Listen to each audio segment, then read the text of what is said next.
Hey, let's do that over. I'm an alcoholic. My name's Tony. Sobriety date's April 8, 1989. Is that working better? Good. Yeah, good. Everybody's good. So I did some meditation on what we're going to do tonight, and I really need to go over this again because it's been a rough week.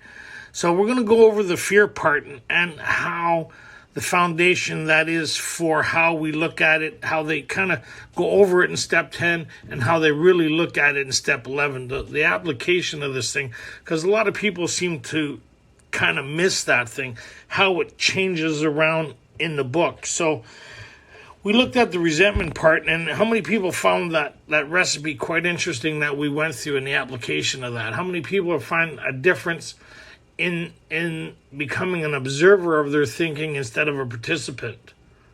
How many people are starting to find that, you know what, prayer actually really works when we apply it? How many people notice that? Right? And so we get to see that, we get to suffer as much as we want now, right? Because some of us really don't want to be interrupted when we suffer. We put a lot of effort into it. You can put your hands down, I know, because you know why we like feeling bad? Because when it feels good, it feels really good, right? So we're extremists. Anybody kind of bipolar here on their emotions and their thinking? So we're trying to find the happy medium here. So when they kind of looked at this thing, let's head over to the fourth step. We're just going to get right into the fear part because we've been doing a series as we go through this. We covered resentment in great detail. So this fear part is quite interesting, and it's kind of on page 67. They've given us a recipe so far, have they not? Yes. So one is how to acknowledge something as it's happening. Second is what to do with it. And third is the correction of it. It's pretty interesting, right? So we're learning a formula that they're going to, it's like, you ever been explained something where it takes a lot of detail to explain something to you? And then the next time they explain it, it takes less detail and then less detail. And then sooner or later is just like conversation, and then you understand exactly what's being said and the purpose of it. Does that kind of make sense? Right? And as part of learning, like we all go through that. And so the book has done that in great detail. So when we go to page 67, it talks about, notice the word fear. Good to see you tonight, Katie. It's good. Oh, I can't see you, but good to hear your voice. Okay, go ahead. My name's Katie. I'm an alcoholic. Bottom of 67. Notice that the word fear is bracketed alongside the difficulties with Mr. Brown, Mrs. Jones, and the employer, and the wife. So if you look at page 65, it's quite interesting, right? And then on our resentment sheets, you'll find it quite interesting also. How many people have the worksheets? Right? So I was showing you the worksheets. Just realized my camera's off because of the internet, right? So on the fear one, if you have your fear sheets beside you, it's kind of really interesting. We'll visit that in a second. So you see here on page 65, it's bracketed alongside all these things, right? You have the fear there, right? And so let's see what it says about that. Go ahead. It says, this short word somehow touches about every aspect of our lives. Every aspect, right? So it's kind of like not leaving too much out, right? And so now they're going to explain this thing, right? What it looks like. If we had to explain this thing, they're going to say, well, if you say, well, what do you mean it touches every aspect of our lives? They're going to explain what they mean by that. Go ahead. It was an evil and corroding thread. The fabric of our existence was shot through with it. It set in motion trains of circumstances which brought us misfortune we felt we didn't deserve. So where else did we see that? We seen that what they're talking about here is what their conclusion was on page 62. These things arise out of ourselves. And the alcoholic is an extreme example of self-will run riot. But they usually what? Don't think so. Anybody here? Yep. So when we look at this thing, we kind of go, what? It's like, what do you mean? Like, it's hard to kind of get our head wrapped around it. Why? Because they haven't given us the recipe to look at it yet. Right? How many people said, well, my fear is, I'm not fear-based. My fear, you know what I mean? My whole life isn't wrapped around this idea of evil and corroding thread. So without understanding what they would say, how many people would kind of balk at that statement, what they said? right? That's why they say, well, keep reading, and they're going to explain what they mean by that. Go ahead. It set in motion trains of circumstances which brought us misfortune we felt we didn't deserve. Oh, how many people got a lot of that? A lot of circumstances we felt we didn't deserve. Okay, maybe we can talk about this. But did not we ourselves set the ball rolling? Maybe we should stop talking about this then. Right? We could talk about this. Oh, no, I don't know if I want to talk about. What do you mean? How many people's brain just started arguing with the statement a bit, or have in the past? What do you mean we set the ball rolling? We go right to the defense. Nobody? I'm the only one in this group? Right. What do you mean I set the ball rolling? I was standing there minding my own business. Anybody just been standing there minding their own business when life came along and slapped you upside the head? Right? Okay, go ahead. Sometimes we think fear ought to be classed as stealing. It seems to cause more trouble. We reviewed our fears thoroughly. We put them on paper, even though we had no resentment in connection with them. So this is interesting. So we do the same thing, but a lot of times people would think about only one or two fears. Anybody here? I said, I don't really have that many fears. That's why they ask you to make a list. So you got your blank piece of paper, fold it in half, and you sit there, do the third step prayer. They didn't recommend it, but this whole thing is about prayer and a new experience. So I would say the third step prayer is what we're to implement as we go through this thing, to have the experience, because it has they say the wording, of course, is quite optional so long as we express the idea. And what's the idea there? That we need to get access to power so we have a new experience to break and overcome the bondage and difficulties of self. Isn't it? That's the whole gist of that, right? So on this thing, when I remember when I did my inventory back in 1989, it seems almost wild when I say that, and I made a list. If I just had to tell you, I'd only tell you one or two things, because that's all my brain could have kind of processed, like one thing at a time. So, but when they asked me to make a list, I said, make a list of ways, all the fears. I said, I don't really have it. And my sponsor says, all the snapshots of things you think about on a constant basis that could go wrong at any given time. I thought, wow. When I looked at that back then, I didn't realize, so I started making a list, and it may sound kind of weird. I started putting stuff down there I would have never put on there as we were talking, of things that I thought that would cause me fear. But when they said, just look at your thinking, and how many times we've got snapshots. I said, what do you mean snapshots? He says, well, remember those old pictures? Some of you probably won't remember that you'd have a picture inside a frame and that you'd have to put it behind a light to see it. You'd have a little slide. What do you call those things? Projector. Yeah, projector. It would be one snapshot of a frame of a picture. And everybody know what we're kind of talking about here? Right? They used to have that toy that you'd click it and it'd go to a different frame. You click it, go to a different, and it had all different pictures in it. And how many people remember that? So when you look at your thinking, when I did this, and they said, make a list. So I started making a list, and some of the craziest stuff would come on there. But I would realize I've had those thoughts at different times. Falling on a picket fence. And I'd try to, my brain would think about what it would feel like to be on that fence. It's kind of weird. Nobody thinks like that here. Tripping or like getting beaten up, stabbed, shot at, like all this stuff. And I started going through this list, wearing a seatbelt, going over a bridge, having a bridge collapse, like stupid shit. But I'd find myself thinking about these scenarios and giving it depth and weight, thought and energy. And it would change how I feel in that moment. Anybody have that kind of thinking? Yep. So I never give it much. And then I started writing down this list. Fear of relationships. Anybody? Fear of being in a relationship. Fear of not being in a relationship. Fear of having friends, fear of not having friends, fear of dying alone, fear of dying. I started putting this stuff, and I started realizing my brain had a constant snapshot of these things on a constant basis. The whole day was riddled with it.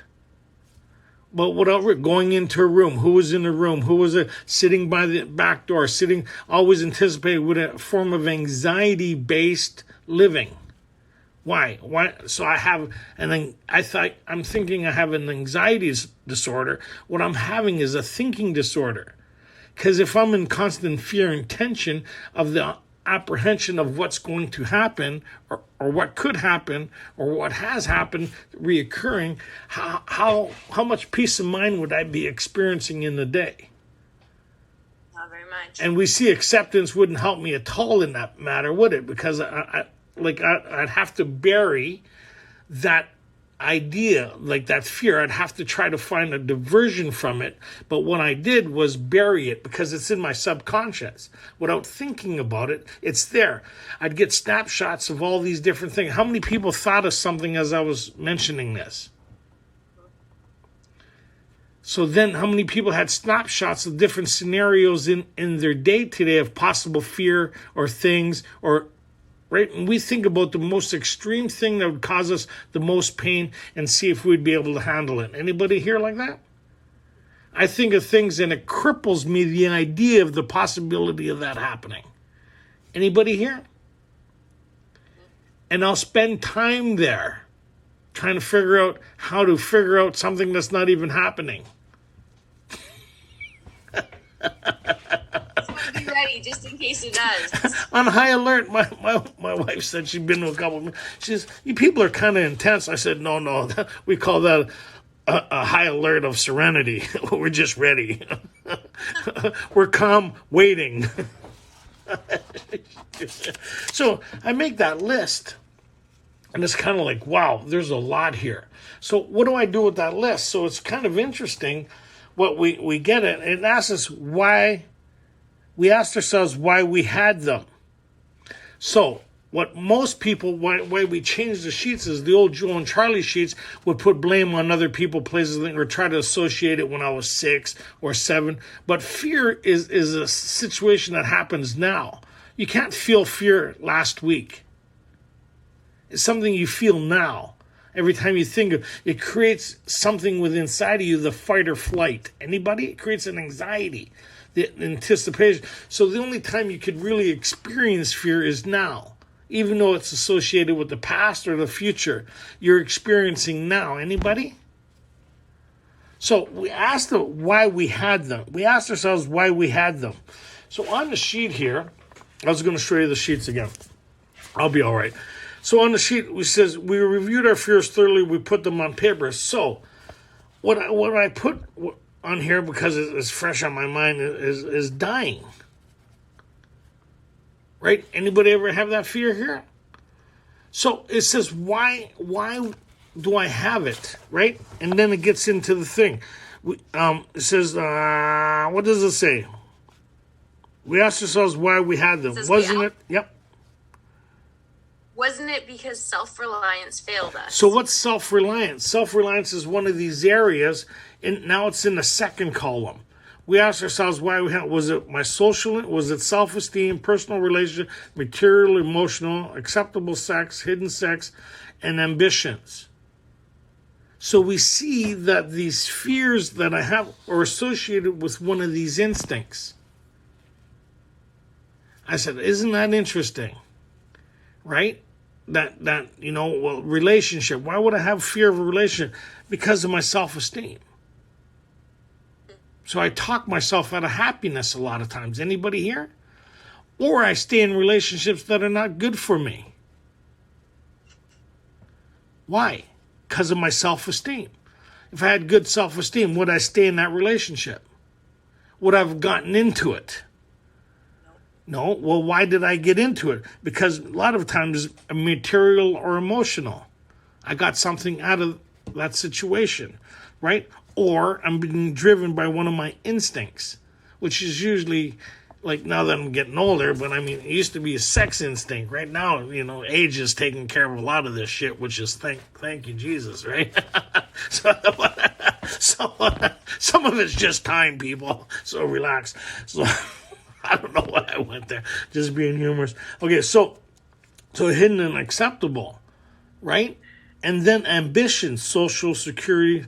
I said, I see where this instinct comes from. Same with work or any problem that I have, work, retirement. Anybody have these things? Money, finance. And then in the beginning of my sobriety, it was like a shitload of stuff. But I didn't see how this stuff was driving me. So when I put, here the difference is when I put one item on the paper in the first column, I go through the second column from left to right. I go across. Yes, this affects my self-esteem, my personal relationship, my material, my emotional. Yes, my acceptable or hidden. Right? I see where this fear is stemming from. How many people does that make sense to now? I have this fear based on a threat to one of my basic instincts or future. Anybody? So I thought, isn't this interesting? So I go through, now what do I do with this thing? Now I know where it stems from. And a lot of times, if I was okay in that area, would I have fear in that area? It's kind of like any situation. If somebody owed me $20, would it be a big deal? It would be if I was broke and that was the only money I had coming to me. It'd be a big deal, right? It'd make the difference in that day. Now, if I had a couple $1,000 in the bank and you owe me $20, it's like, it's not worth my peace of mind, whatever. You see what I mean? Now, why would that be? Because my material, my emotional, and everything would be dependent more on the idea that I'm covered. I don't need your $20 for my ambitions or my security. It won't make no difference in my life, right? Does that kind of make sense when you kind of look at the stuff like that? So then what does it say to do once, and here I go across the page. So once I go across the page, it's kind of interesting. What does it ask me to do? It says, we asked ourselves why we had them. Wasn't it because self-reliance failed us? Self-reliance was good as far as it went, but it didn't go far enough. Some of us once had great self-confidence, but it didn't fully solve the fear problem or any other. Anybody need that explained? Self-confidence? Made us cocky? So I never understood that. My sponsor says, well, what about that time when those guys were looking for you in the bar? What did you do? I said, I walked right into the bar looking for them. I said, I have a bit of anxiety. But I said, I was always taught, if somebody's looking for you, go find them before they find you. That way it's on your terms. That way you're not waiting anymore. You get it over with. That made you cocky, and you put yourself in a lot of weird situations doing stuff like that. And it freaks people out, right? Showing up through their front door. You looking for me? Anyways, that's a different story. We're not getting into that today. But so when it made us cocky, it was worse. Anybody have that? Like, I don't need you, I don't need this, I don't need that. And then afterwards go, why did I say that? Why did I do that? I can't believe I did that. What are you thinking? What's the matter with you? Driven by that stuff, right? Driven by the fear that makes things worse, not better. Anybody?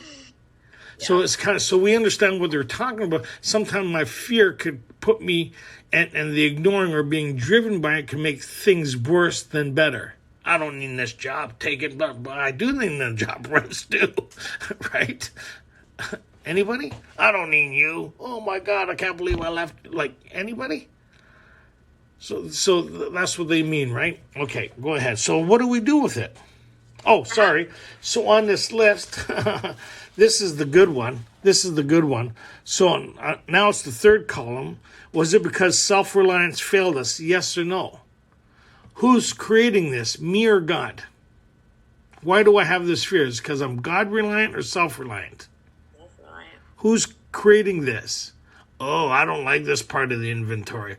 That's why the Joe and Charlie sheets are different than ours. Because those go back to some reason back in the past while you have it. Here, there's only one reason you have it. Are you self-reliant or God-reliant? Who are you depending on to fix you or fix this problem? Anybody? So how many people has had a problem or a difficulty this week and you've thought about it all week, how to fix it? And then you say, why would I pray about it? I've thought about it all week. I don't know how God's going to fix this thing. I've thought about it all week. Anybody ever think like that? Yep. I don't know how God's going to do this. I thought about it all week, right? So it's interesting. Okay, go ahead. So is it God-reliant or self-reliant? Why do I have this? Well, all of mine were self-reliant, except for there was a couple, which is instinct-based. I'm supposed to have these things. It's one of those things God gave me as one of the things I should have in order to for my own survival. I have these things. It's called natural selection. Right? If I didn't have these things, people say, fear of crossing the street. You should in rush hour. Right? Fear of, well, I'm going to be God-reliant now. I'm going to step out on the curb. No, that's just pure stupidity. Right? Like there's some of this you got to use a bit of like, hey, wait a minute. I'm supposed to have this fear. Right? Yeah. Oh, I'm doing things illegal. Well, then, of course, you're going to fear the police, aren't you?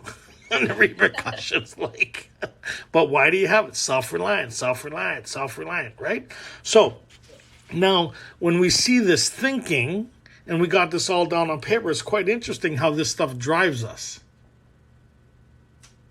Right? It's quite interesting how this stuff drives us. And it's really, and I'm going to show you something really interesting in a second here. Okay, go ahead. Perhaps there's a better way. We think so. Who's saying that?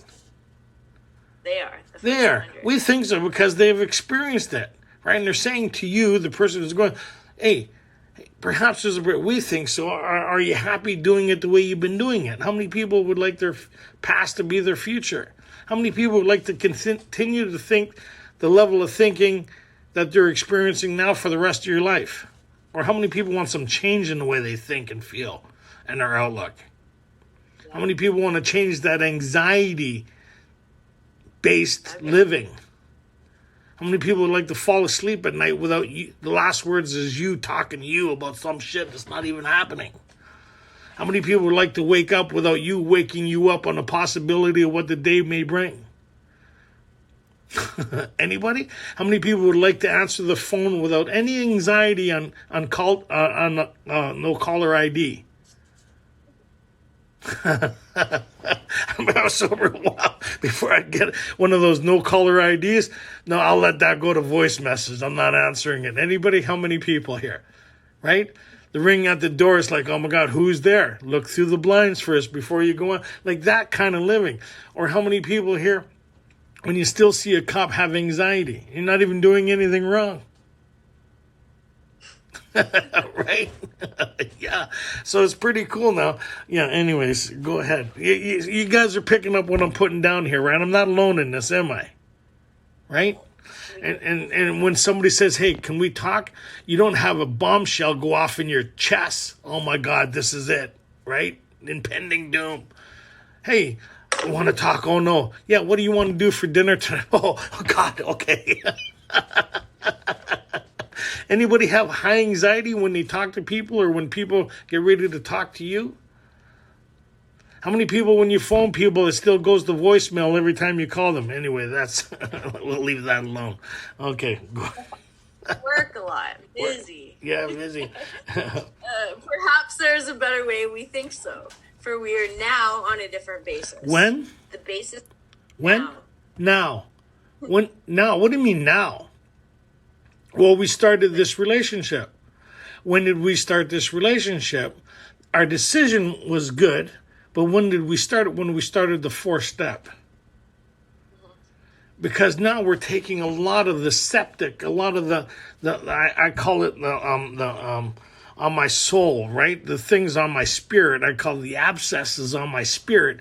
I've been breaking them as we go along. You ever pop an abscess? Or a water balloon, anybody here? You pop it, and it creates relief. And then how many people started feeling relief when they did the resentment process? And the prayers. You do. You start feeling relief. You start looking at things differently. You're applying prayer. You're not staying in that cesspool of thinking anymore. You step back from it, and you're getting some relief because you're re-narrating the story. It's pretty cool. Right? And when you get too jammed in, which most of us do, we wait till we can't stand ourselves anymore, then we pray. We do that in early sobriety. We do. I can't be the only one. I'll go 2 days in early sobriety without praying, and I'll try to fix me with me, and it'll get so painful I start praying. Anybody here? Should be all of us. That's the being convinced after the ABCs, right? It says most of us need to continuously be reminded of the need of the decision we made, and who convinces us more than us of the need to continue this is us. Because as we start to how many people has been working on their four for a little while here? Or how many people has thought about working on their four? It gets painful, does it not? How many people say, I can't wait to do the fourth, jumped in it and had it done within 2 days? Nobody. You got to think about it first. You think about it, it gets uncomfortable. You talk to your sponsor, and your sponsor motivates you based on your decision you made, and you drag your feet all the way through this. Anybody? It's like how many people's got filling here and put tinfoil on it? That's what like doing the 4-step is with you, right? And we're saying it doesn't have to be that painful. So you're either doing your 4-step or you're living your 4-step. Either way, you're doing it. How many people's live their 4-step here? A bit. Gets so painful, you either relapse or you apply prayer.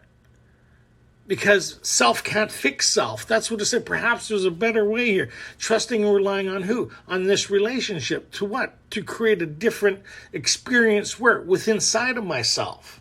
And I can't do that by myself. If I could, then I would have done that a long time ago. If your story was enough to change me, I would have changed a long time ago. I need to change at what level? At an internal level. Do I not? I need to create some form of shift within inside of me where I can find comfort within my own skin. You hear people talk about that. But I can't do that when I'm plagued with self. When I'm instinct-based, I'm on high alert and high anxiety. Anybody? So they're saying here, that's why we look at the inventory sheet, and we see the second column here is an instinct-based life. Why do I have all these fears? Because I'm instinct-based. And that's normal. If I'm going to continue to be instinct-based, I'm going to continue to experiencing these fears. Anybody? Yep. So perhaps that means I need to experience the spiritual experience, or the key way that they talk, the new triumphant arch, which we pass to freedom, where? Within inside of myself, where I make the shift from an instinct-based living to a spiritual-based living. And where's this located? Deep down within. And how do I know when I started that? The moment I recognize it. How do I know? The moment you recognize you're back here and doing the prayer. Help me. I need help. You're here. You're back. Is the acknowledgement that self has caused your problem. As soon as you acknowledge it, you've created a shift. Pretty cool, right? So let's see what it says. For we are now on a different basis, the basis of trusting and relying upon God. We trust infinite God rather than our finite selves. We're in the world to play the role He assigned. So wait a minute. How many people have been in a topic meeting here and go, I wonder what God's will is for me? What's God's will? How many people have been in those meetings? And everybody talks about this great philosophy and all this stuff and rainbows and shooting. Oh, got to be nice. Like I'm shooting laser beams out of my eyes now, burning insects in the morning. Me and God. Like, we think it's that complicated, isn't it? Don't we? I wonder what God's will for me. It's got to be profound. Well, what does it say God's will for us is? To play the role He assigns. So that goes back to 62, 63. Most good ideas are simple. Right? And what was the idea there on 62, 63 when you look at it? This is the how and why of it. First, we had to quit playing God. It didn't work. That's what we're looking at here in the 4-step, right? In the fear part. Oh, it didn't work. I can't fix me with me. And what does it say after that, Katie? It says it didn't work. Next, we decided that hereafter actor in this drama of life. God was going to be our director. A director. Interesting. How the wording of that, eh? When I'm on set, the director runs the whole thing. Everybody dances to his tune. And by the end of it, he's created a movie. It's his responsibility at the end of it, at 3 months, 4 months, he's put everything together to create this phenomenal movie that people are going to pay to go see. So if you kind of look at the same thing that's happening with our lives, well, how does that happen? Well, right? It talks about that here, right? Just to the extent it would have us humbly rely on does he enable us to match calamity with strength. So backing up there, we're in the world to play the role he assigns. When does the assignment happen? Now, in the moment. Yeah, next week? Next month? No. Now. When the director says, hey, we need to do this, guess what everybody does? They get busy. We're in studio 1. He says, now we got to go back over to studio 2 and shoot these scenes. The whole production moves everything over to the next studio to get ready for the next scene. A bit of griping and blah, blah, blah, and then he says, now we got to go back. Everybody takes a whole hour, move everything back to the next studio. Now we're going to location. Now we're coming back. We're going, well, you couldn't do it all at the same time. Anybody have that kind of thinking here? Right? Yeah, oh God, I want to do your will, and we gripe all the way through because we don't think it's our design. What we think is, God, I have a design. I want you to make it your will for me and give me the power to carry out my design for me and make it your will. So how many people pray for things here instead of about things? So here it talks about, as you finish on page 62, look at these ideas. Go ahead. He is the principal, we are his agents. He is the father, we are his children.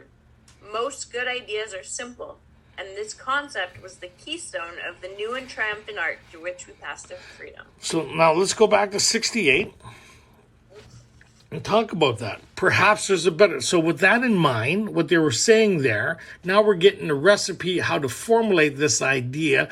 Now, the question is, how do I experience it? Isn't it? So how do I move it from an idea or some words on the page where I have the experience of it? Not sitting in a group talking shit about it. How many people have been to those topic meetings? Talking great lengths about something you haven't experienced. Or you're sitting in the 12 and 12 talking about Bill's experience and you're talking crap, but you don't know you're talking crap because you think something's happened by doing nothing. And you're ignoring most of the shit, and then when it keeps on happening, you go, oh, I can't believe this is happening. Why can't you believe it's happening? You've done nothing. It's like most new people say, I feel like shit. You should. Look at the shit you've been doing. You should feel like shit. My life's a total mess. It should. Your job is to ruin your life where ours look appealing. If you want what we have. Remember, you called us. We didn't call you. And I always love new people. I used to do it too. 2 days sober, I'm sitting in a meeting talking about how you should do this. What? Any burning desires? Yeah, I like to share on something I haven't experienced yet for like 45 minutes. I like those guys get up. They ain't got much to say and spend half an hour proving it, right? You ever been to those meetings? Or I like the ones, we got 5 minutes left or 2 minutes left. Any burning desires? How many people go, oh my God, no. Oh no. So anyways, I don't know why I went there. I was having fun. Okay, perhaps let's go back now. Based on that idea, perhaps 68. Perhaps there's a better way. We think so, for we are now on a different basis, the basis of trusting and relying upon God. We trust infinite God rather than our finite selves.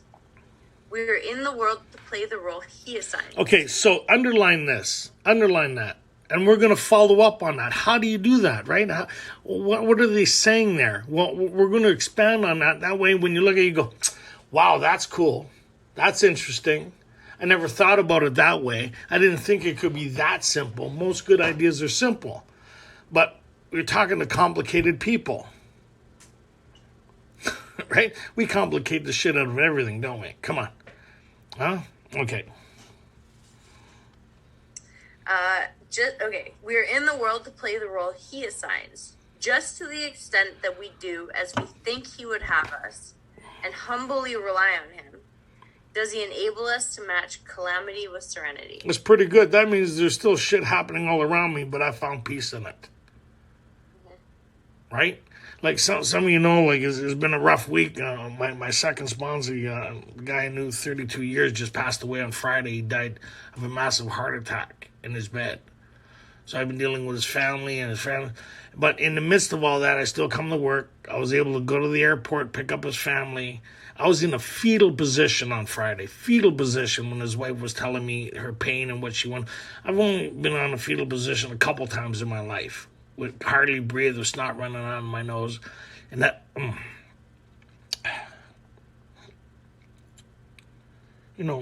but by doing this, I'm able to be of service, to be of help, right? But still acknowledge what I'm going through and my pain, but bring it to God. And I know there's a higher order to this. I don't have to understand it, but it doesn't have to cripple me to a point where I'm no longer of service to my own life and the world around me. It's been one hell of a year for a lot of us with loss and all that. How do you find the strength to stand up and keep moving forward? It could have enough just to... Like any one situation is enough for a lot of us just to be in a fetal position and stay there. Here, how can you tap into something that gives you the ability to override the things that would cripple you where you could still be of service? Right? So I'm talking to, and that's it, to play the role he assigned. Sometimes it's that simple. How can I be of help? Can you go to the airport, pick up my daughter? Can you go to the airport? Can you do this? Can you help me navigate through this? Can you run interference for the people that are... Yeah, I can do all that. Right? Before is, what about me? Like before I did this process, I had a friend when I was 16.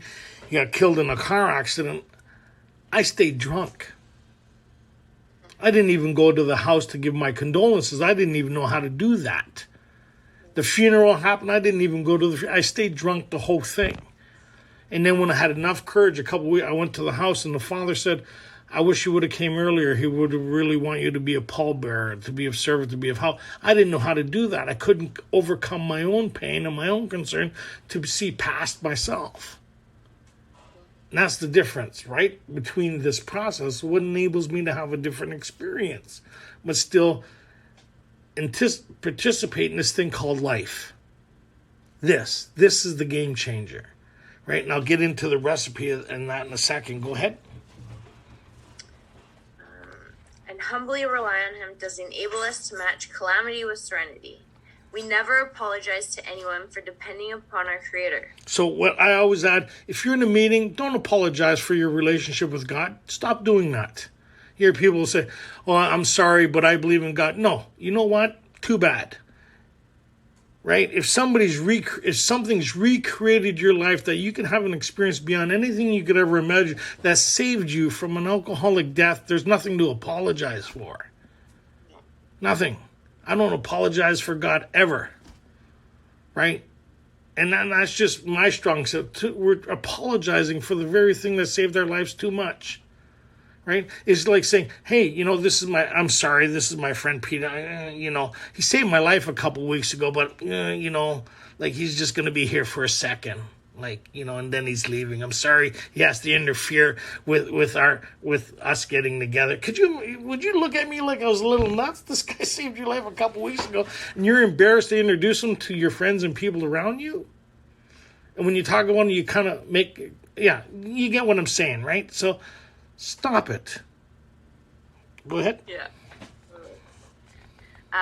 We never apologize to anyone for depending upon our Creator. We can laugh at those who think spirituality the way of weakness. Paradoxically, it is the way of strength. So that's what I'm saying here. Like my example is, it's giving me the ability to move forward, and it does. Like I sleep at night, I still and experience this stuff. When you heard me talking about it, I welled up inside, and I was able to pray and put it in its right compartment and deal with it later, and still be of service. That's pretty powerful stuff, right? It is pretty powerful stuff when you kind of look at it in that aspect. How many people have been crippled by life situation here? Or how many people have been crippled by stuff that's not even happening? Just the thought of it happening. So that's pretty wild. Imagine the ability to overcome those things and be free of that, to match calamity with serenity, to match. So that meant, in early sobriety, that means to the level of disturbance I felt will be the level of peace I would feel. They'd call it the eye of the hurricane. You ever hear that thing? Where they're all around you is like houses are being blown up to bits. But in the eye of the storm, you kind of miss all that. And this is kind of like this, right? It's kind of finding that peace, finding that place where? Deep down within. And finding refuge there. It's pretty, finding safe harbor. You should look up that stuff. It's pretty wild. Refuge, safe harbor, to match calamity with serenity. Like it's pretty wild when you think about that aspect. Never mind the thinking of it, is the experiencing of it is even more phenomenal. Now, 32 years later, I don't apologize for God know how, or my experience, because this thing is what I've been looking for my whole life, this experience, this peace, the promises talk about that. You'll suddenly realize that God is doing for you what you could not do for you. Are these extravagant promises? What? These symptoms of what? A relationship with something greater than me that I didn't create. That's pretty wild. That's what we're offering here. Nothing, not you about you fixing you. It's about an experience. This is the beginning of that experience. How many people find that kind of exciting? Right? That's what this whole thing is about, right? Go ahead. Paradoxically, it is the way of strength. The verdict of the ages is that faith means courage. All men of faith have courage. They trust their God. We never apologize for God. Instead, we let him demonstrate through us what he can do. We ask him to remove our fear and direct our attention to what he would have. Isn't that interesting? How many times did it say that? Say what? We never apologize for God. Lots. It just said it twice. We never apologize to anyone for depending on God. And here it says, right? We never apologize for God. Must be important, right? Mm-hmm. I just kind of clicked on, holy smokes, they've said that twice in a short period of time. I don't know how many years I've been looking at this thing. I kind of went, oh, isn't that interesting? They hit it. They hit it. Right in plain sight. Go ahead. In case you missed it, here it is again. Instead, we let him demonstrate through us what he can do. We ask him to remove our fear and direct our attention to what he would have us be. At once, we commence to outgrow fear. They just gave us the recipe to this whole thing. Anybody see what the recipe is? We ask him. Yeah, so what the recipe is, they just gave us a prayer. Asking is a prayer. However you ask. The shortest prayer is help me. Yeah. My prayer used to be, I don't know who or what you are, but I need some serious help, man. I've talked to God as I did my 9, said, man, you're supposed to be all that in a bag of chips. I need some help.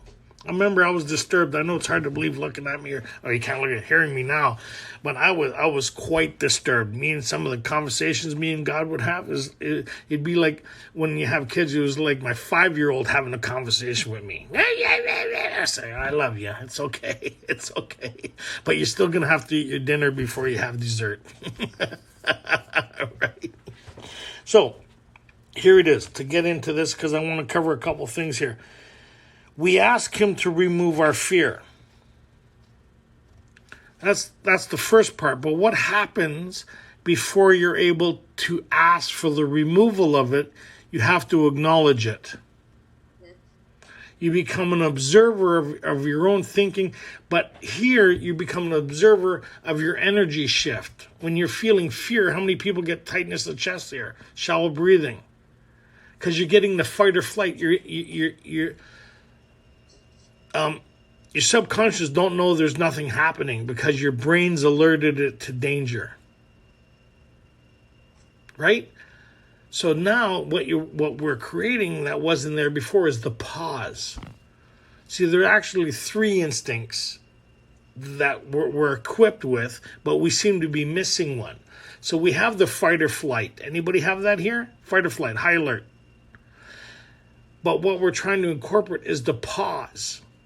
Wait a minute, don't move. Let's look at this thing. Is it actual, factual? Is it happening? Or does some corrective measures need to be taken here?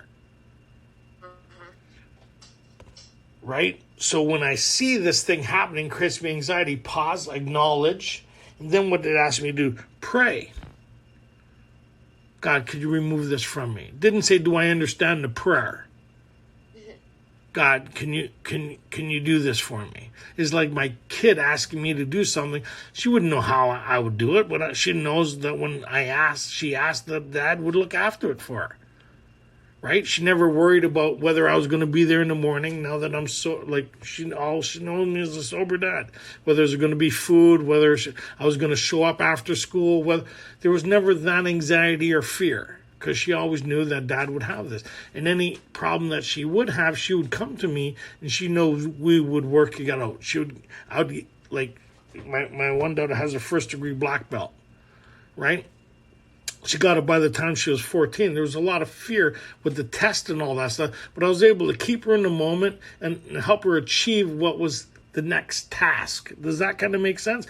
I gave her the strength, and it's kind of like that way with our Creator. If we could tap into that inner strength and we could take things piecemeal, would life be more palatable?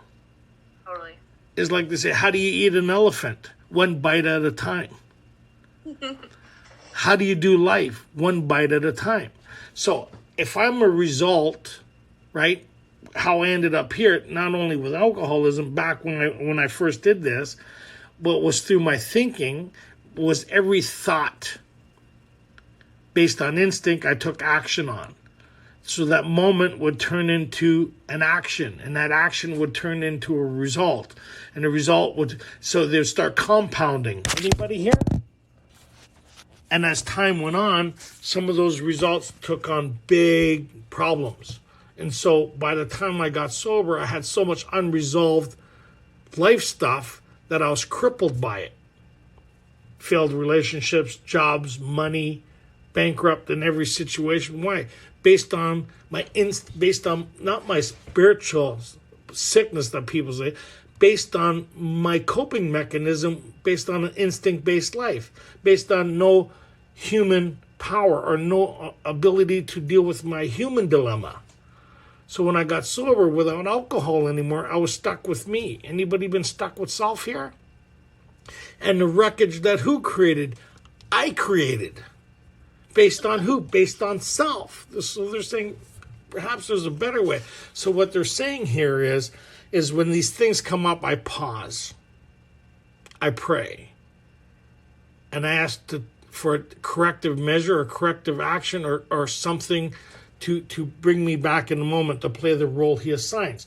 So as life was happening here, I prayed for strength. And what I did last night was set the alarm clock.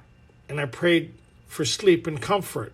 The alarm went off this morning, and I prayed for the strength to get up instead of hitting the snooze to go back to bed again, which I felt like doing, and crawling under the covers. And I asked for the strength to get up and come to work. When I got to work, before I got to work, I asked to be of service. And as soon as I got to work, I got busy being of service, being here, being present. And every time I started becoming overwhelmed with a thought that has creeped in, I paused, I stepped back from it and asked God for the ability to deal with it later, because this isn't the time to deal with it. Give me the strength to be present. How could I be of service to who? My employer. So as I did that through the day, I just finished a 12-hour day of being of service with moments of interruption created on self. Does that kind of make sense? So now, imagine as you started doing that day in and day out, what would your life start looking like? Pretty soon, you'd start having a pretty good past. But first, it'd start off with, you know what? Today wasn't that bad. And then, you know what? This week seemed pretty good. And then it'd be, you know what? This month was awesome. And you know what? Over the last 6 months has been pretty good. And then pretty soon is, you know what? The last couple of years has been phenomenal. I live a really good life. How? Through this recipe. So, at once we commence their outgrow fear. Why? At once.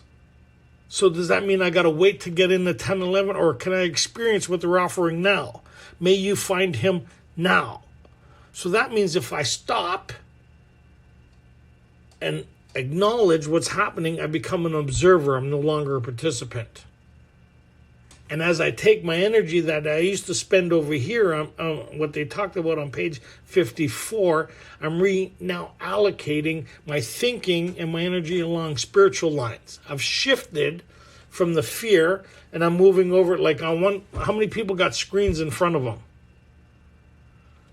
So I could shift. So I got Katie on one side of me, and I got Desiree on the other side of me. So I could shift from Katie over to Desiree, and I concentrate, and I know she's nodding and participating, right? And I see Steve below. So my whole focus is over here now. And on the other side of the page is Susan and Katie, who are being very disruptive and causing me emotional distress when I look at them. So I could continue to participate and see how it's affecting me, or I could pause where Bill's in the middle, which would be the pause, the shifting of, and then shift. Where do I want to? Well, I want my life to look like this, and I shift over to the other side of the screen, but I still want to go back and look to see if they're still disturbing me. Anybody here? To see if they're still doing that shit, right? Oh, but it says let's go this way. No, I want to spend a bit more time over here. So who's creating this shit for me over here? Me. How many people are like that here? Are we getting real? Come on, let's get real. So now, in order for me to have a different experience, I got to apply prayer and help me stay focused over here. Help me stay focused. Help me be here. And pretty soon, everything shifts with me. And what does that look like? So over on page, when they talk about, which is really interesting, if we kind of go to page 84, they see this is a process here where it talks about this thought brings us to step 10, which they just finished step 9. It's a process. And it says continue to set right in new mistakes as we go along. They're giving us some form of formula, right? We vigorously commence this way of living as we clean up the past. So as we're doing step 9, they're giving us an overview here. Everybody says, no, it's step 10. No, it's an overview. It's not nothing. There's no work here. It's an overview on what we need to achieve in step 11. So what they talk about here, this way of living as we clean up, we have entered the world of the spirit. Where did we learn that? That's what we're learning in the 4. We've entered this domain of getting this access to this power that creates the change, to create a new shift in our thinking, right? Right? We have entered the world. Our next function is to grow an understanding and effectiveness of what? This relationship, this power, right? This is not an overnight matter. It should continue for what? Our lifetime. Continue to watch for selfishness, dishonesty, and resentment, and fear. When these crop up, when would these crop up? As we're cleaning up the past. My old story will try to keep on presenting itself as fact into today, but I need to stop and change the narrator in the story. Whose job is that? Mine. So it says I should continue to do this for a lifetime, and somewhere along the line, a lot of that will shift. So now if we go to page, they talk about 86. When we retire at night, we constantly review our day. Were we resentful, selfish, dishonest, or afraid? Do we owe an apology? How could I have dealt with things differently spiritually today to have a different effect? If you notice, step 11 is only a 24-hour clock step. Anybody notice that? Doesn't deal with the past, and it doesn't deal with the future. It deals with today. To play the role he assigns when? Today. Not next week. If I'm doing today stuff, pretty soon, what I'm doing is I'm narrating without realizing a new movie. Somewhere along the line, I've participated in the orchestrating of a new movie. And what's the movie? Is the movie of the story of Alcoholics Anonymous in my life. Which is pretty cool. Pretty soon, I'll have an amazing story. Who created this story? Well, this is the script. This is the script that we get, and I got to go to the narrator, the script writer, who allocates this, lines it within my being, so I could have a new experience. Pretty soon, I'll get to see the new movie that's happening. It's pretty cool. So, as we go on 87, it says, as we go through the day, we pause. When agitated or doubtful. That means fear is starting to creep in. How do I know that? Because I'm starting to feel a shift in my energy. Feeling some anxiety, over concentration. I'm feeling some form of anybody? You know what I mean? I'm feeling some, right? Like traffic is a good indicating, right? Like just like that, I could start. Anyways, pause. I see this happening. I stop and correct it. And what does that mean? On page 88, here we go. You ready? A lot of people miss this. This is interesting. Let's see if anybody can catch this. So we'll start we got a couple minutes here. 87 at the bottom, as we go through the day. Okay, go ahead. Bottom of 87. As we go through the day, we pause when agitated or doubtful and ask for the right thought or action. Where did we learn that? We just learned that in the fear, right? There's the recipe again. If I can't change the moment, what moment within me, then I can't change my actions or my views or my response to life, can I? Oh, isn't that interesting? Okay, go ahead. We constantly remind ourselves we are no longer running the show. Constantly.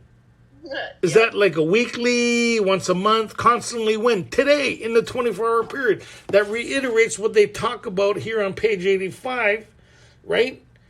That this got to become a way of life, a way of thinking.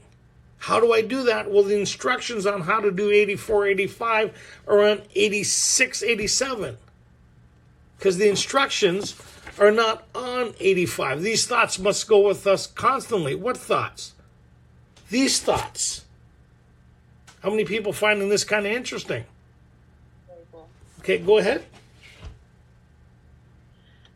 Constantly remind yourself we are no longer running the show. Yeah. Well, yeah, I know. Okay, go ahead. Humbly saying to ourselves many times each day. Again, many times each day. Constantly, many times each day. Why would it? Because that's how much correction we need on a daily basis. So that means if I need that much correction, that means where do I spend most of my time? Not here. Mm-hmm. Not present.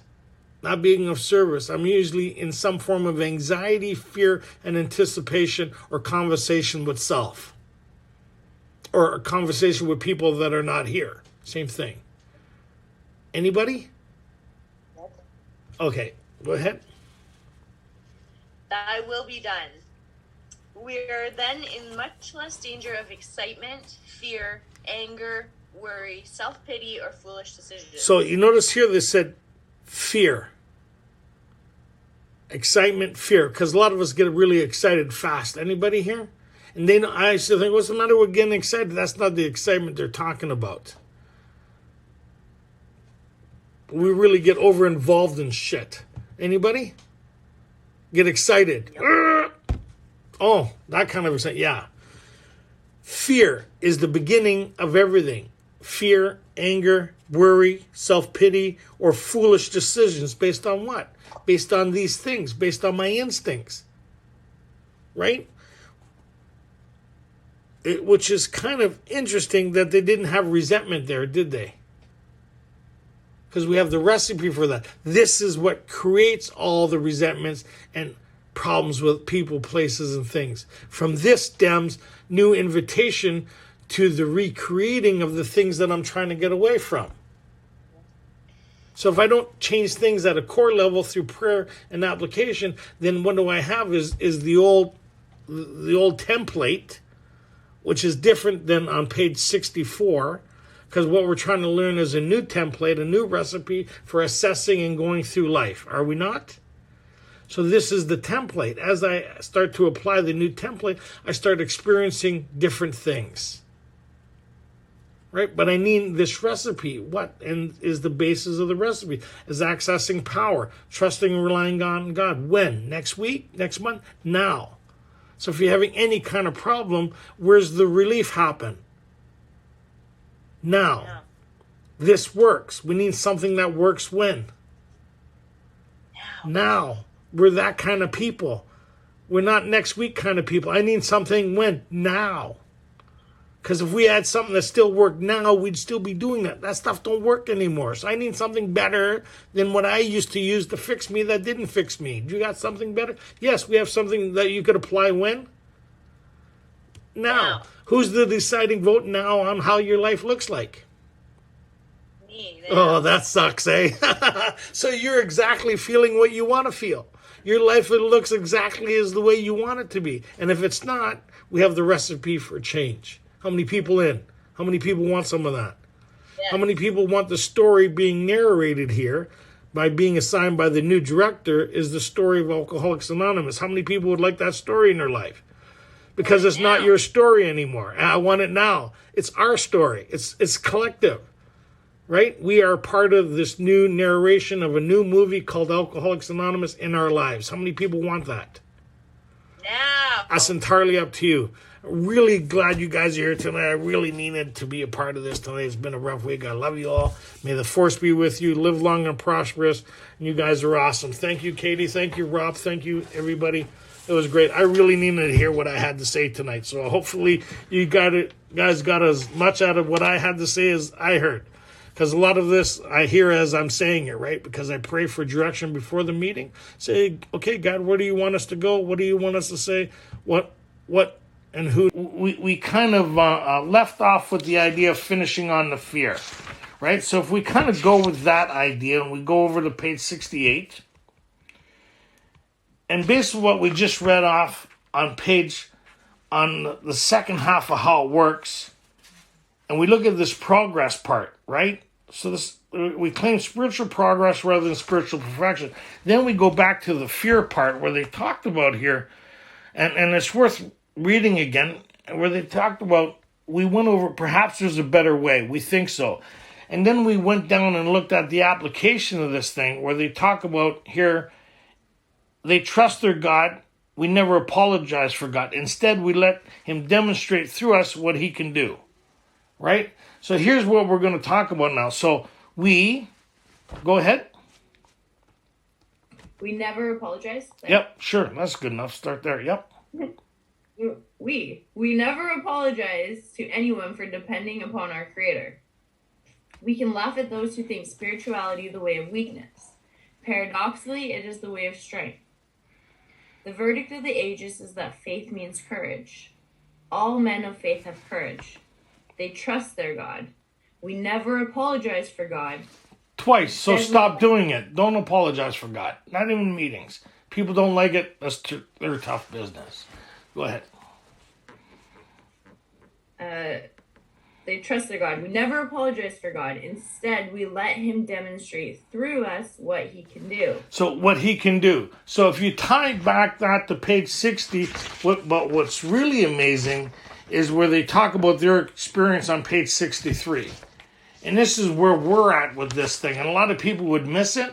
And a lot of people say, well, it's not the promise. Well, it is kind of a promise. If somebody says, if you did what I did, you'll get what I got. And you'll experience the kind of same thing. I was told this here on page 63 is a contract between me and God.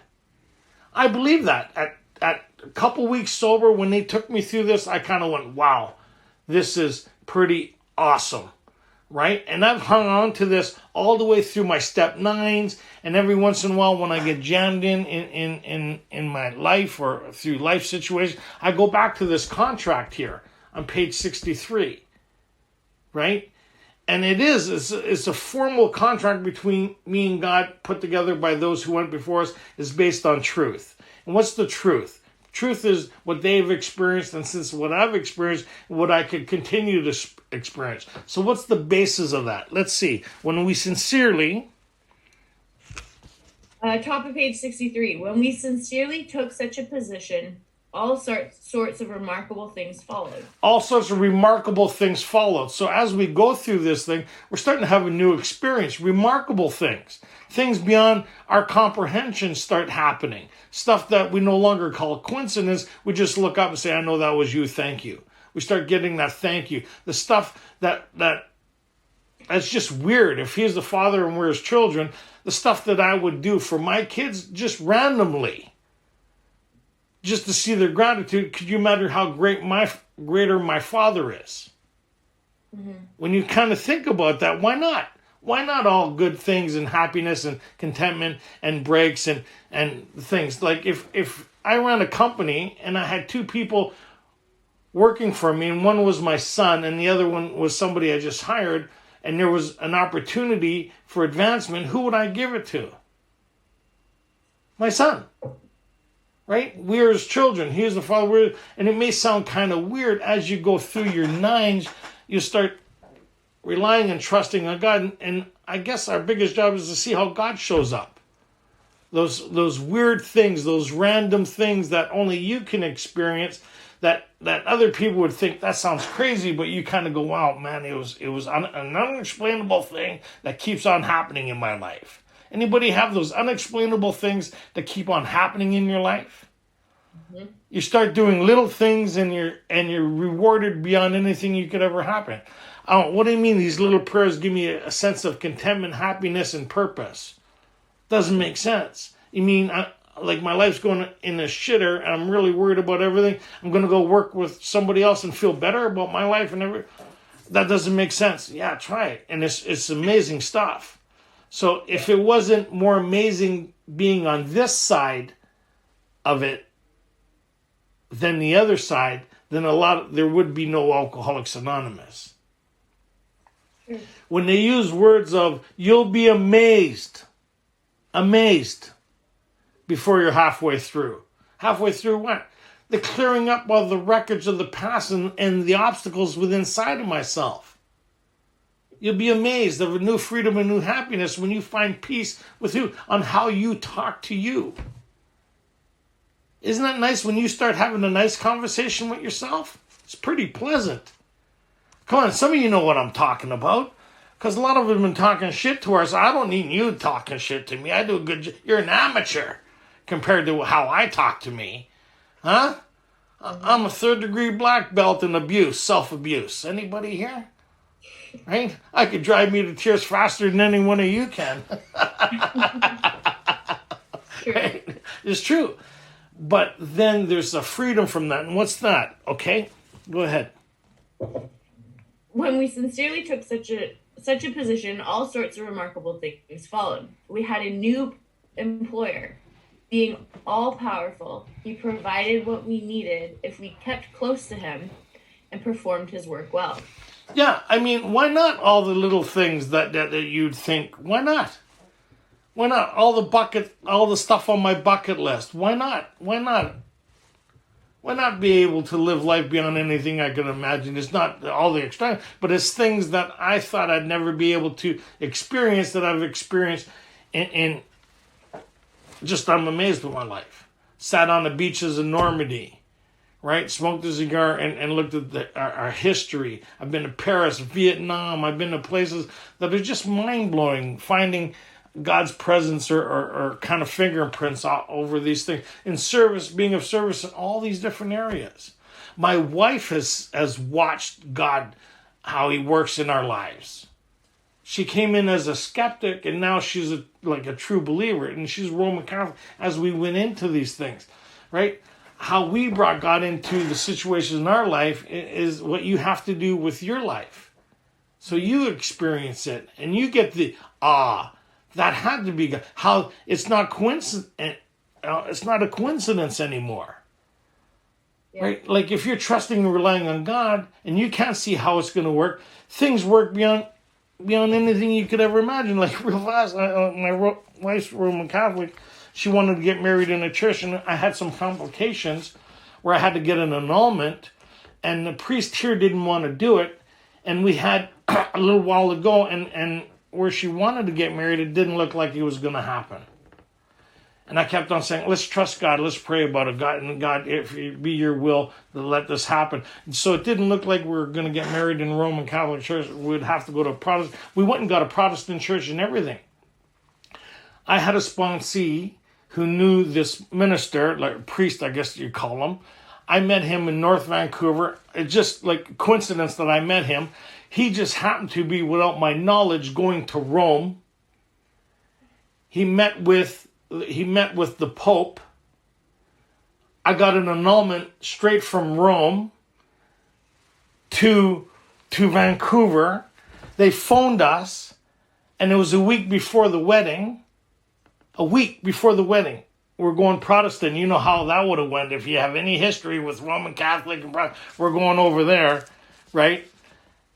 She phoned her priest and said, hey, the priest phoned and said, we got an annulment, but we don't know, we don't have any influence over getting the minister at the church where you want to get married to do the procedures. She phoned and said, hey, we got the annulment. Is there any chance we could still get married there? The priest says, how fast can you get here to go through the things that we need to do? We went there that night. We got married in that church the following week on a Saturday. It rained for 3 days before the wedding. It was sunny the day of the wedding and rained 3 days after. Crazy. How do you explain stuff like that? How do you, and it's over and over and over and over and over. And when you start seeing that happening in your life, this is what they're kind of talking about here. And how do I see this stuff happening in our individual is adversity. Because none of us need God when things are going good, do we?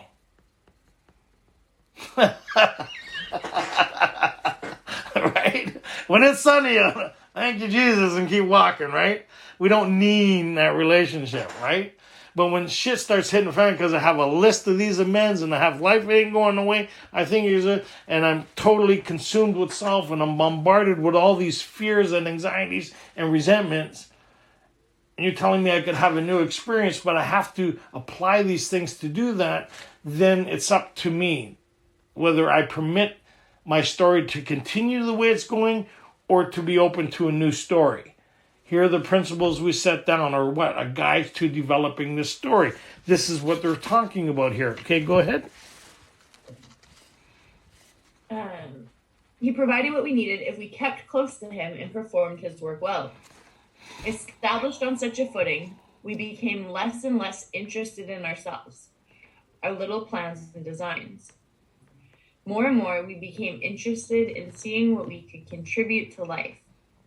As we felt new power flow in, as we enjoyed peace of mind, as we discovered we could face life successfully, as we became conscious of his presence, we began to lose our fear of today, tomorrow, or the hereafter. Where are we going? So now if you look at page 68, isn't that interesting?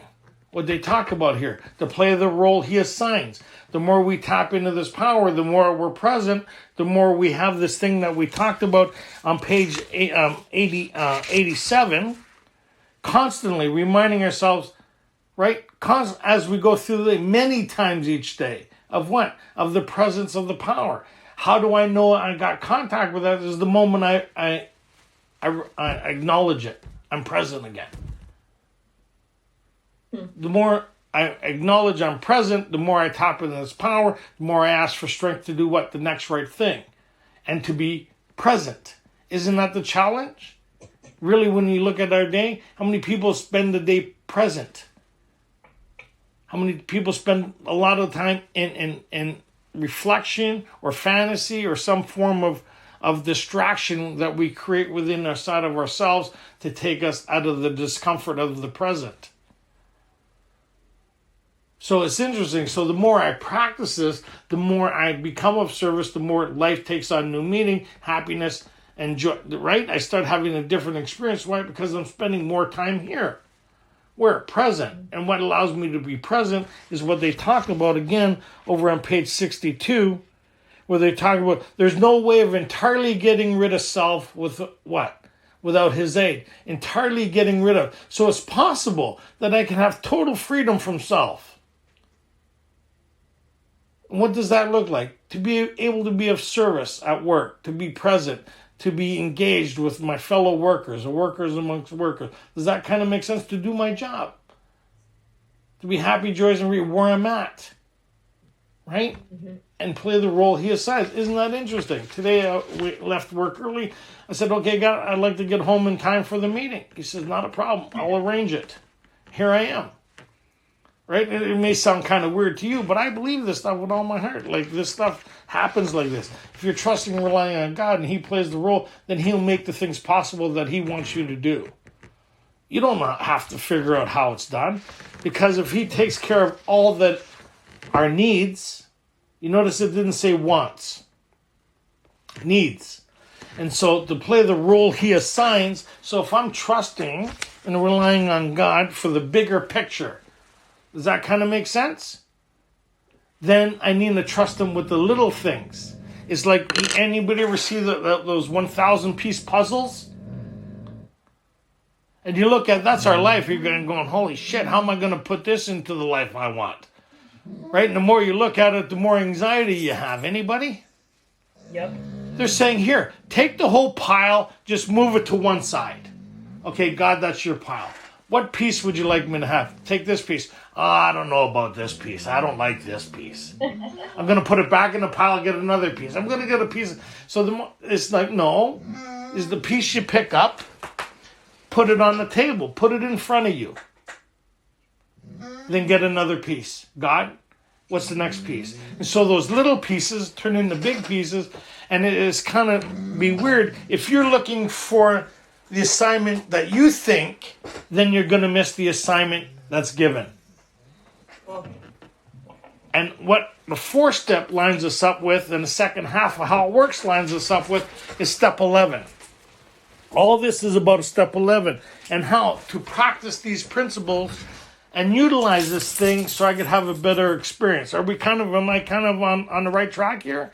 Everybody picking up what I'm putting down? So, if I'm doing this of praying for the ability to be here, as it asked me in step 11, then I'm going to start experiencing things different in the now. And it could be like this. It may sound kind of weird, but if we kind of go, if I have what I think should be happening, will I be able to see what God has for me that should be happening? Is like, I guess the example is this. The example is this. So my friend asked in the morning for God's will for him and the power to carry that out. Right? That he not be directed by his own thing of fears and anxiety. So his dispatch phoned him that he was to go to work 15 minutes from his place. He was so happy. He was telling everybody, isn't that great? As he was being dispatched to his place, his dispatcher phoned him again and said, you know what? You need to go to this other location. And it was 45 minutes from his place.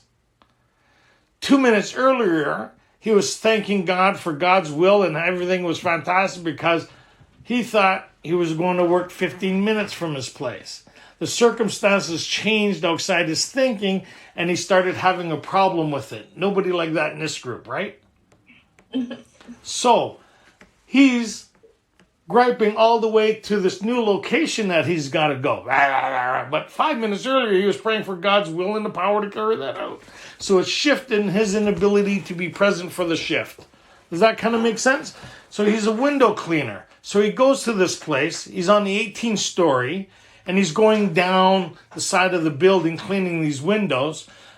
Unbeknownst to him, when it talks about we're his agents, he's the father, we're his chosen, right? Most good ideas are simple. So if we're his agents and we're going to play the role he assigns, we got to trust where we're going. There's a greater picture that I can't see.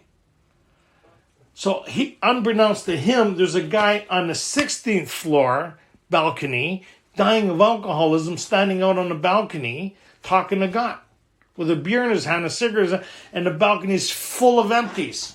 Anybody been there?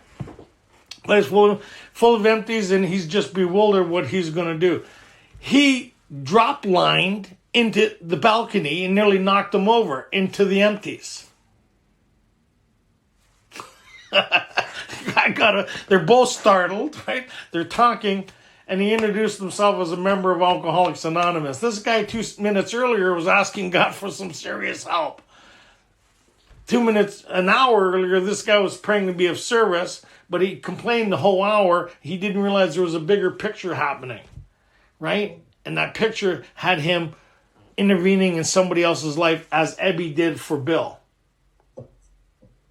Right? So if you're trusting, then you're going to kind of go with the idea, okay, I must be over here I don't know why I'm over here or doing this, but there must be something happening. And sometimes it's just the mere fact that there's nothing happening, but sometimes there is, and I need to be open to that. So in the beginning, especially in the beginning, because we're so fear-based, what it's saying here is if I'm trusting and relying on God, that means I need to interrupt my thinking on quite a bit because I'm really instinct-based still. And I need to become more spiritual-based. But I don't know how to do that because I've been spiritual or self-driven for a long period of time. That means I've been living off my instincts. And anybody? Probably nobody here, right? So I've been living off of my ability to fix me with me not getting any results necessary to keep me happy, joyous, and free. And all the decisions, all the things I'm doing is causing me more problems. So I'm trusting and relying on God here. And this prayer is what I'll need to do in 11 as I do my 9s. So we see that the basis of this prayer here on page 68 is what? Is they talk about here is the recipe. And the recipe is to acknowledge, pray, and redirect. So how many people have read step 11 here and realize that the whole prayer, the basis of that prayer is the same thing? To acknowledge something that's happening that I don't like happening is causing me anxiety or a shift in emotion and thinking or feelings. Remember they talked about that before. These feelings, when harboring such feelings. How many people harbor such feelings? They tap into something and it brings up this emotional stuff that connects you to the past. It's not present stuff. It's yesterday's stuff trying to be today's chicken stew, right? Anybody eating yesterday's food and realizing the expiry date's been over for a little while now? Right? So isn't that interesting, right? So I need to be able to acknowledge there's been a shift in ideas, feelings, and emotions, and to curb it by applying these prayers. Does that kind of make sense? So we see that it's now we're experiencing what they said on page 63. When we sincerely took such a position, are we not taking that position? Are we not doing what they did? Right? And so as I go into step 11 with this later or now, I'll start seeing what I'm practicing, really getting in the hold of, is the end of how it works. The second half of how it works. That I'm applying these principles, right? We claim spiritual progress rather than spiritual perfection. How many people know what they mean by that? What they mean by that, if you kind of look at this thing here on page 68. So we see on page 63, 64, all the way from, let me get my bearings here for a second. So we see from page 64 to page 68, they were talking about the stock and trade. And we see the things in ourselves what caused us our defeat now. Do we not? The things that disturb us and the people around us now. How we set the ball rolling. How these things are actually eating my lunch. And they're not serving me or anybody else anymore. And I need to be free of these things. Right? These were the guiding force. These were the things from my past that were determining my decisions in the present. Right? Deep-seated. They arose from inside. These things that I can't see, feel, and touch that are making decisions for me still. Anybody here? Yep. Right? People call it, and we used to call it being triggered. Stepping in the shit pile again. Well, the reason you're being triggered because you still got a shit pile of emotion and connection to these things. And I'm talking first-hand stuff here. Right? So we walked around like a big open sore, looking for something to revalidate how I feel, think, and outlook. Nobody like that in this group. So we walked around like a 24-story elevator with all these buttons. Bang, bang, bang, bang, bang. And what happens is, you ever see one of those, you ever get in an elevator and all the buttons are pushed? And you kind of go, shit. Anybody? Now you see the elevator. You see you're the elevator and you see all these buttons and you should sit back and go, shit. But the cool thing is, on this elevator, you got a reset button. You don't have to stop at every floor again. Let's reset this. Let's reset this. How many people have been on an elevator and you're pushing the stop button, like the closed door, and every floor you get more pissed off and more pissed off instead of getting off the elevator and taking the other one. Now I'm going to ride this puppy right to the top. Anybody? And everybody gets on the elevator, you let them know how pissed off you are about this. That's us going through life, right? So now this is it. I see what the past is. I see what my hopes for the future are, and the present is to be free of these things. That's the progress. So what it means is, I used to ride this elevator every day. I'm not riding this elevator anymore. I'm getting in the other elevator I'm not riding 20 floors anymore on this elevator. I'm going to stop and get off the elevator. I'm not riding this emotional roller coaster anymore. I'm not feeding, the narrator's not feeding this story anymore. I'm rewriting it. I'm not participating in this shit show anymore. I'm not seeing the shit pile. What I'm doing is I'm taking a new perspective. That means this, right? We've always walked downwind from the shit pile. Anybody ever smell a manure pile or one of those factories that clean the stuff? What do you call those things? We have one in Richmond here. It's brutal. Sulfur? Huh? Sulfur? Oh, where all the crap goes. All the crap goes and they clean. Huh? A poo plant, right? And you get the smell from it. It's just like brutal, right? When you get the wind. So here we're saying, you know what? We're going to shift the wind. Because I'm not walking in the wind anymore. I'm going to shift myself where I'm not walking in the wind anymore. I see the shit pile, but now I'm going to look at it a little differently. Because if all this shit's here, that means one thing. There's got to be a pony. There's got to be a pony somewhere. So you shift the idea. It may sound kind of weird. Before you just seen the shit pile. Now it's kind of like, oh my God, there's a pony around here somewhere. Let's go find a pony. Right? It shifts the happiness. And that may sound kind of weird, but that's the kind of simple. It's kind of like when I went through this stuff, it's like, oh God, I feel kind of crippled. But I know you got me. I know you got me. Show me, help me. That was my prayer in the beginning. Like, just show me, help me. You say you're all this, show me. And that was my prayer for the longest time. Now it's mostly thank you, because it's just, my life is just unbelievable. But it didn't start off unbelievable. Ask anybody who sobered up with me. It wasn't unbelievable for them either. Like, I was getting barred sober in places. Conflict, pushing people down the street in my car, in their car. Like, I was not as crazy as Katie, but I mean, I was pretty close. Right? They called me the Golden Gloves of the Maritime meeting. Right? Like I was in my home group a year and a half before I got invited for coffee by mistake. A newcomer says, hey, you coming for coffee? I said, coffee? He says, yeah, we go out every Tuesday. I said, I've been here a year and a half. No one invited me for coffee. And so I went, had coffee, and I got barred from the place. So I mean, from there to here is what created that, this recipe. One chip, one bite at a time. This elephant that was so big that it consumed my living room, right? I used to call it a coffee table. You know, some of you got the same coffee table. It's a big elephant, right? Just kind of walk around it, pretend it's not there. Today, it's not that. It's an actual coffee table. There's no elephant in my living room anymore. I'm not consumed with all this. How do I do that? Is this recipe, right? So Tuesday, we're going to kind of, I don't even know how long I've been talking for. I've been having so much fun. Better even look at the watch here. Some of you are kind of going, oh man, he's going on a roll now. So that's the fear and the application and how it's all tied together. How many people found that interesting? How this thing's really tied together like that. And the most part is people talk about doing this stuff, but they don't show you how to apply it. The exercise is the experience, not the writing. The writing's a small part of it. Is the experience that I get to experience of the freedom that enables me to experience as the result of going through it. Isn't that a big difference? How many people has written out their life story before? Damn depressing, isn't it?